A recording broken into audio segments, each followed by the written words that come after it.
Christmas is going to be miserable, isn't it? I mean, that is just the disaster. It's going to be miserable.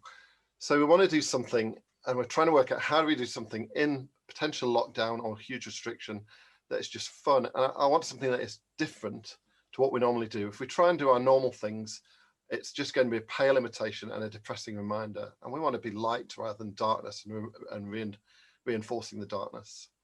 So the idea we've come up with is to do 2 carol services in Tesco car park. Our first event will be at about 5 o'clock on a Sunday evening. The shop shuts at 4.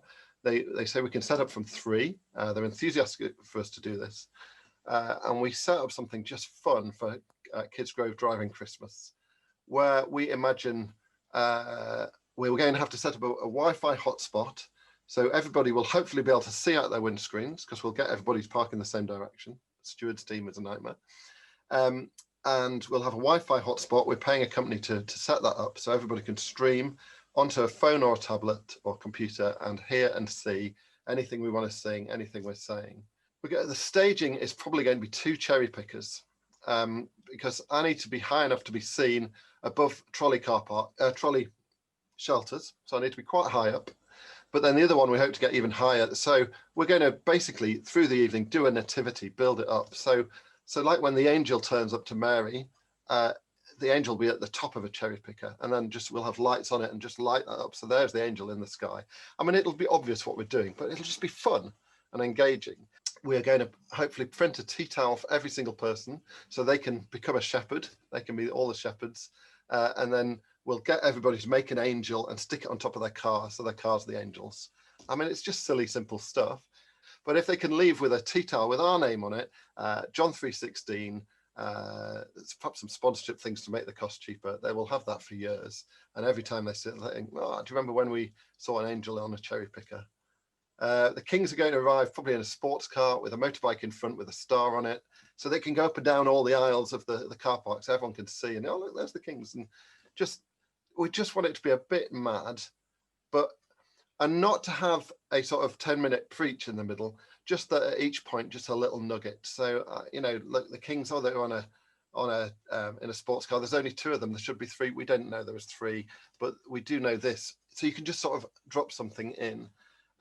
We imagine everyone having a goodie bag with the tea towel, with a toilet roll, so you can dress someone up, wrap them in swaddling clothes at some point.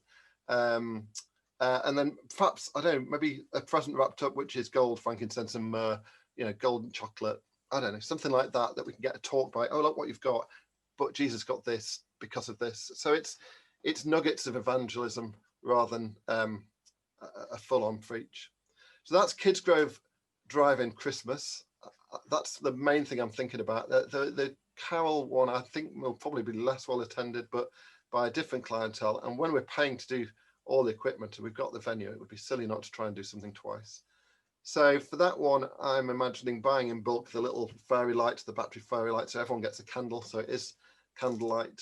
We're hoping to have a roving camera, so we'll arrange for somebody in a few cars to do the readings, the Bible readings, so we can actually go live to a car so that people feel this is happening around them.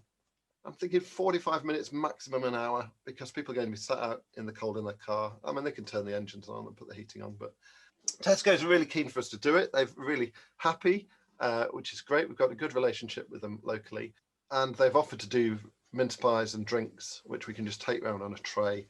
I want to be careful not to mess that relationship by being too explicit. But I think if you do stuff with a laugh and a smile, you can actually get away with quite a lot.